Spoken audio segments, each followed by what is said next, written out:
The Brothers Grimm Fairy Tales. Snow White.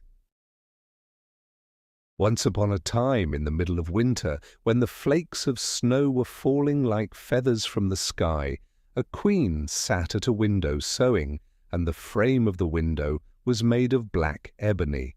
And whilst she was sewing and looking out of the window at the snow, she pricked her finger with the needle, and 3 drops of blood fell upon the snow. And the red looked pretty upon the white snow. And she thought to herself, "Would that I had a child as white as snow, as red as blood, and as black as the wood of the window frame." Soon after that she had a little daughter, who was as white as snow, and as red as blood, and her hair was as black as ebony, and she was therefore called Little Snow White. And when the child was born, the queen died. After a year had passed, the king took to himself another wife. She was a beautiful woman, but proud and haughty, and she could not bear that anyone else should surpass her in beauty. She had a wonderful looking-glass, and when she stood in front of it and looked at herself in it, and said, "Looking-glass, looking-glass on the wall, who in this land is the fairest of all?" The looking-glass answered, "Thou, O Queen, art the fairest of all." Then she was satisfied, for she knew that the looking-glass spoke the truth. But Snow White was growing up, and grew more and more beautiful. And when she was 7 years old, she was as beautiful as the day, and more beautiful than the queen herself. And once, when the queen asked her looking-glass, "Looking-glass, looking-glass on the wall, who in this land is the fairest of all?" it answered, "Thou art fairer than all who are here, Lady Queen. But more beautiful still is Snow White, as I ween." Then the queen was shocked, and turned yellow and green with envy. From that hour, whenever she looked at Snow White, her heart heaved in her breast. She hated the girl so much, and envy and pride grew higher and higher in her heart like a weed, so that she had no peace, day or night. She called a huntsman and said, "Take the child away into the forest. I will no longer have her in my sight. Kill her and bring me back her heart as a token." The huntsman obeyed and took her away, but when he had drawn his knife and was about to pierce Snow White's innocent heart, she began to weep, and said, "Ah, dear huntsman, leave me my life. I will run away into the wild forest and never come home again." And as she was so beautiful, the huntsman had pity on her, and said, "Run away, then, you poor child. The wild beasts will soon have devoured you," thought he, and yet it seemed as if a stone had been rolled from his heart, since it was no longer needful for him to kill her. And as a young boar just then came running by, he stabbed it, and cut out its heart, and took it to the queen as proof that the child was dead. The cook had to salt this, and the wicked queen ate it, and thought she had eaten the heart of Snow White. But now the poor child was all alone in the great forest, and so terrified that she looked at every leaf of every tree, and did not know what to do. Then she began to run, and ran over sharp stones and through thorns, and the wild beasts ran past her, but did her no harm. She ran as long as her feet would go until it was almost evening. Then she saw a little cottage, and went into it to rest herself. Everything in the cottage was small, but neater and cleaner than can be told. There was a table on which was a white cover and 7 little plates, and on each plate a little spoon. Moreover, there were 7 little knives and forks and 7 little mugs. Against the wall stood 7 little beds side by side and covered with snow-white counterpanes. Little Snow White was so hungry and thirsty that she ate some vegetables and bread from each plate, and drank a drop of wine out of each mug, for she did not wish to take all from one only. Then, as she was so tired, she laid herself down on one of the little beds, but none of them suited her.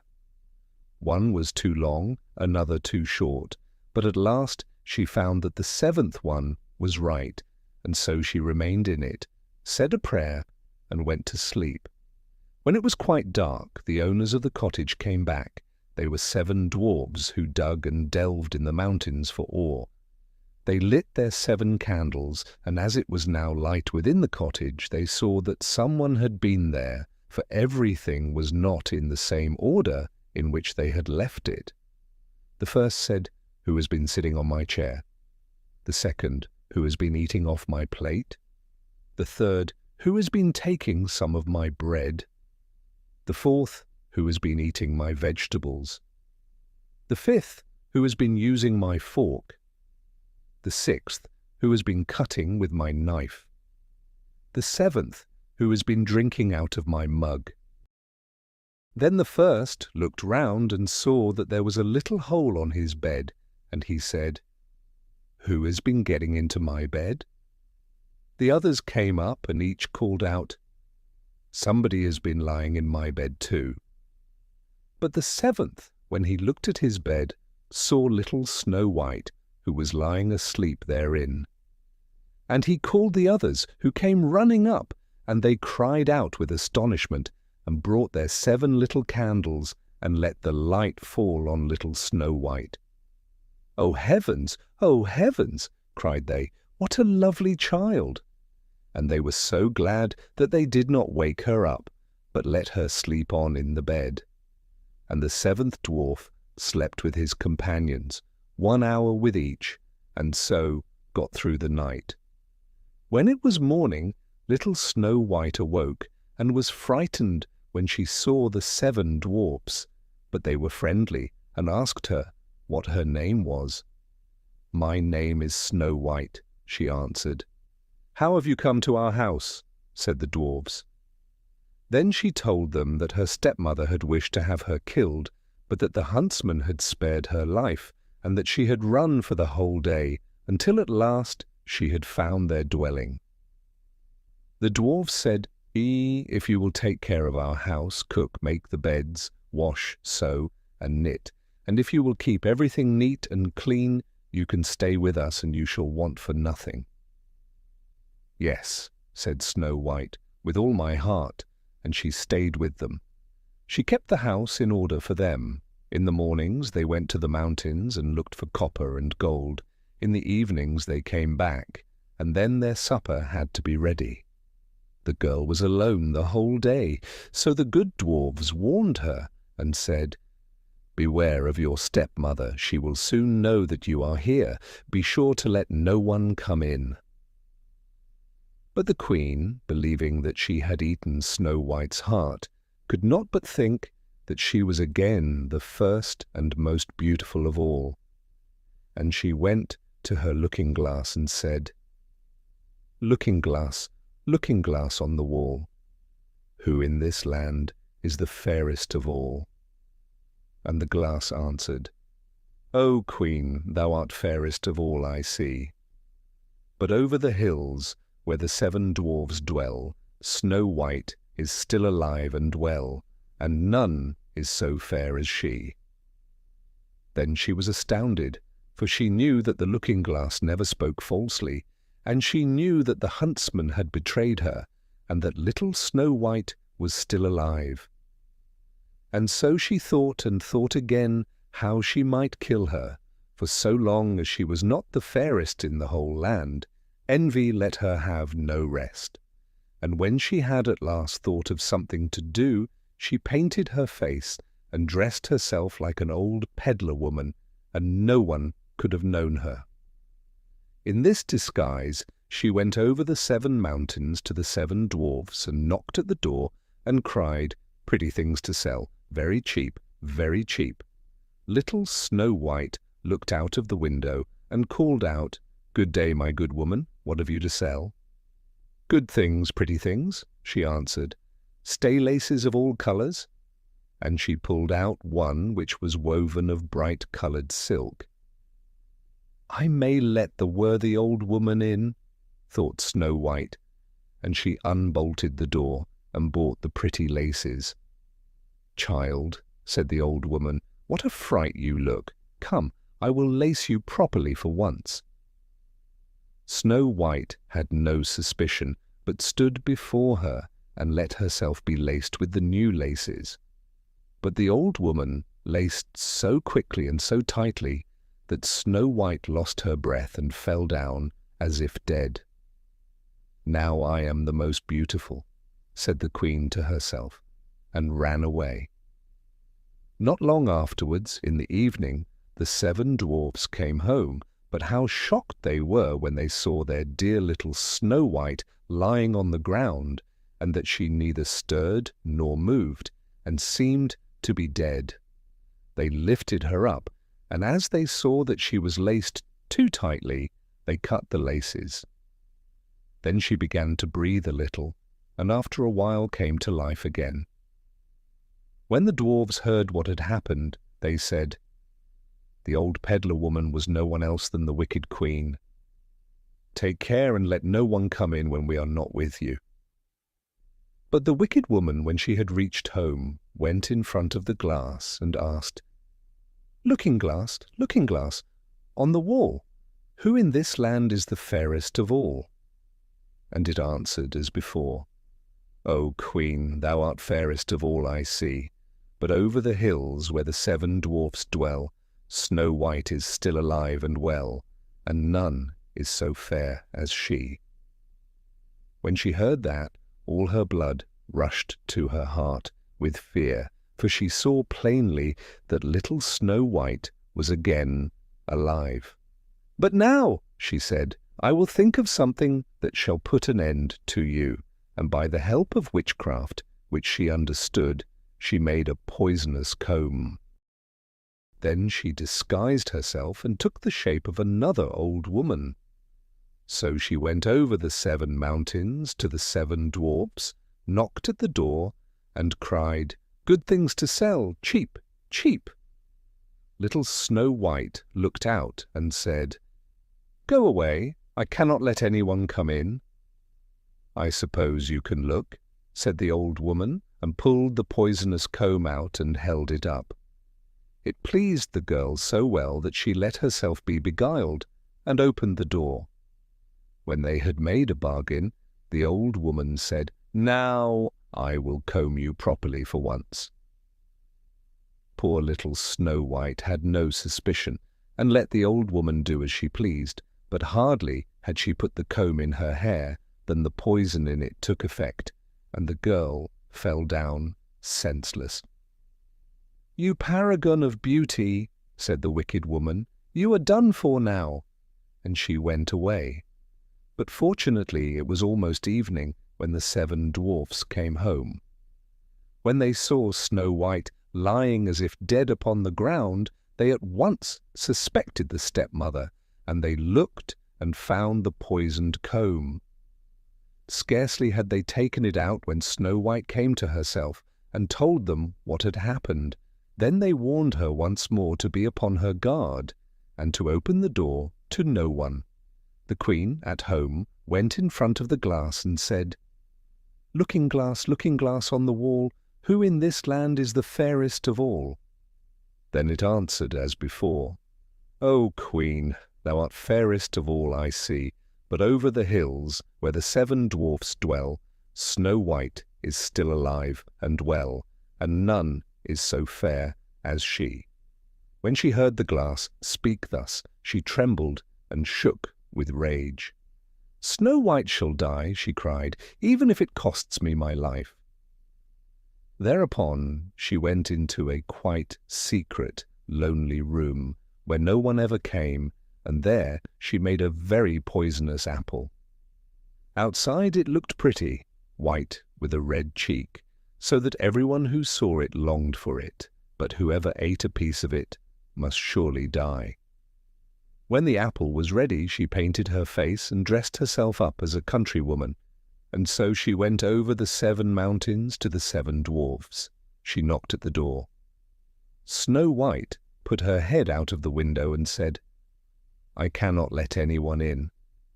The 7 dwarfs have forbidden me." "It is all the same to me," answered the woman. "I shall soon get rid of my apples. There, I will give you one." "No," said Snow White, "I dare not take anything." "Are you afraid of poison?" said the old woman.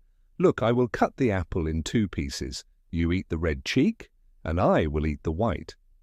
The apple was so cunningly made that only the red cheek was poisoned. Snow White longed for the fine apple, and when she saw that the woman ate part of it, she could resist no longer, and stretched out her hand and took the poisonous half. But hardly had she a bit of it in her mouth than she fell down dead. Then the queen looked at her with a dreadful look, and laughed aloud, and said, "White as snow, red as blood, black as ebony wood, this time the dwarfs cannot wake you up again." And when she asked of the looking-glass at home, looking glass on the wall, who in this land is the fairest of all?" it answered at last, "O Queen, in this land thou art fairest of all." Then her envious heart had rest, so far as an envious heart can have rest.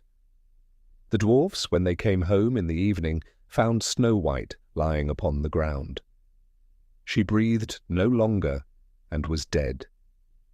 They lifted her up, looked to see whether they could find anything poisonous, unlaced her, combed her hair, washed her with water and wine, but it was all of no use. The poor child was dead, and remained dead. They laid her upon a bier, and all 7 of them sat round it and wept for her, and wept 3 days long. Then they were going to bury her, but she still looked as if she were living, and still had her pretty red cheeks. They said, "We could not bury her in the dark ground," and they had a transparent coffin of glass made, so that she could be seen from all sides, and they laid her in it, and wrote her name upon it in golden letters, and that she was a king's daughter. Then they put the coffin out upon the mountain, and one of them always stayed by it and watched it. And birds came too and wept for Snow White, first an owl, then a raven, and last a dove. And now Snow White lay a long, long time in the coffin, and she did not change, but looked as if she were asleep. For she was as white as snow, as red as blood, and her hair was as black as ebony. It happened, however, that a king's son came into the forest and went to the dwarf's house to spend the night. He saw the coffin on the mountain, and the beautiful Snow White within it, and read what was written upon it in golden letters. Then he said to the dwarfs, "Let me have the coffin, I will give you whatever you want for it." But the dwarfs answered, "We will not part with it for all the gold in the world." Then he said, "Let me have it as a gift, for I cannot live without seeing Snow White. I will honor and prize her as my dearest possession." As he spoke in this way, the good dwarfs took pity upon him and gave him the coffin. And now the king's son had it carried away by his servants on their shoulders. And it happened that they stumbled over a tree stump, and with the shock the poisonous piece of apple which Snow White had bitten off came out of her throat. And before long she opened her eyes, lifted up the lid of the coffin, sat up, and was once more alive. "Oh heavens, where am I?" she cried. The king's son, full of joy, said, "You are with me," and told her what had happened, and said, "I love you more than everything in the world. Come with me to my father's palace. You shall be my wife." And Snow White was willing, and went with him, and their wedding was held with great show and splendor. But Snow White's wicked stepmother was also bidden to the feast. When she had arrayed herself in beautiful clothes, she went before the looking-glass and said, looking glass on the wall, who in this land is the fairest of all?" The glass answered, "O Queen, of all here the fairest art thou, but the young queen is fairer by far as I trow." Then the wicked woman uttered a curse, and was so wretched, so utterly wretched, that she knew not what to do. At first she would not go to the wedding at all, but she had no peace, and must go to see the young queen. And when she went in, she knew Snow White, and she stood still with rage and fear, and could not stir. But iron slippers had already been put upon the fire, and they were brought in with tongs and set before her. Then she was forced to put on the red-hot shoes and dance until she dropped down dead.